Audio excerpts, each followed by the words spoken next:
Hai semuanya, selamat datang di Dami Official, tempat di mana setiap drama menyimpan makna dan setiap konflik menyentuh kenyataan hidup kita. Cerita kali ini nggak sesederhana gosip tetangga.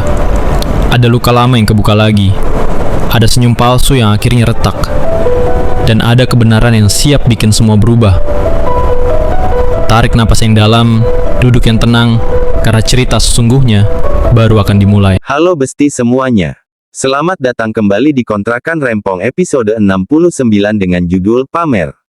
Sebelum mulai, jangan lupa bantu subscribe, like, komen, dan share ya besti. Ajak juga teman, saudara, sampai tetangga satu kampung buat nonton, karena episode kali ini dijamin bikin ngakak. Pagi itu Mumu sedang sibuk memasak makanan kesukaan Bobo. Saat aroma masakan mulai tercium, Bobo menghampiri Mumu sambil meminta izin bermain bersama Kastel. Mak, Bobo main sama Kastel ya? Iya, tapi jangan jauh-jauh, jawab Mumu. Sebelum pergi, Bobo tiba-tiba bertanya, Mak, kemarin Kastel bilang kalau Bobo anak Bu Rita. Mumu hanya tersenyum sambil berkata, ya sudah, nggak apa-apa. Biarin aja, yang penting jangan berantem. Mendengar jawaban itu, Bobo langsung berlari memanggil Kastel. Tanpa sepengetahuan Nining, mereka bermain bersama teman-teman di lapangan. Suasana begitu ramai hingga tiba-tiba Kastel mengalami kejadian yang sangat memalukan. Tanpa sengaja ia bab di celana. Teman-temannya langsung tertawa sambil mengejek Kastel. Kastel yang malu besar akhirnya menangis dan pulang ke rumah. Ih, sekincit kau Kastel jorokan. Bapakku. Kata kincit, bau kali lah itu. Mak. Mak.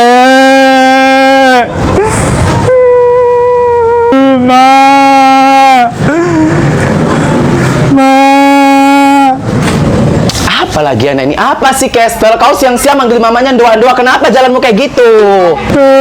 Kincit aku, Mak. Kau bisa pulang, makanya kalau udah sesak berak itu jangan ditahan-tahan, langsung pulang. Sesampainya di rumah, Nining kaget melihat Kastel menangis. Setelah mengetahui apa yang terjadi, Nining langsung ngomel panjang lebar. Makanya kalau mau main bilang dulu. Sana mandi, abis itu tidur siang. Kastel hanya mengangguk sambil terus menangis. Tak lama kemudian, Mumu memanggil Bobo untuk makan siang. Saat makan, Bobo bercerita polos, Mak, tadi Kastel berak di celana waktu main.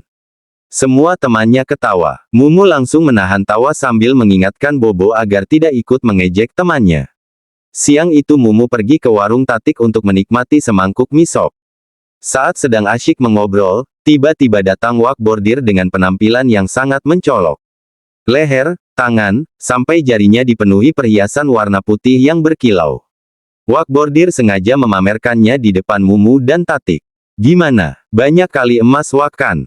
Katanya sambil bergaya. Mumu dan Tatik saling pandang. Itu emas asli apa emas acara pasar malam? Celetuk Tatik. Mereka pun tertawa sambil membahas apakah semua perhiasan wakbordir benar-benar asli atau hanya aksesoris. Tak jauh dari sana, Isaya melihat keramaian di warung Tatik. Saat melihat wakbordir penuh perhiasan, Isaya langsung merasa tidak mau kalah. Ia segera pulang mengambil semua emas miliknya, lalu kembali ke warung dengan gaya yang lebih heboh. Biar tahu dulu si bordir ini kan emas aku. Tahu dia.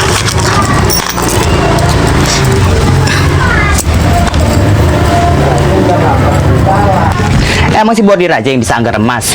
Biar ku tunjukkan dulu punya aku nih kayak mana.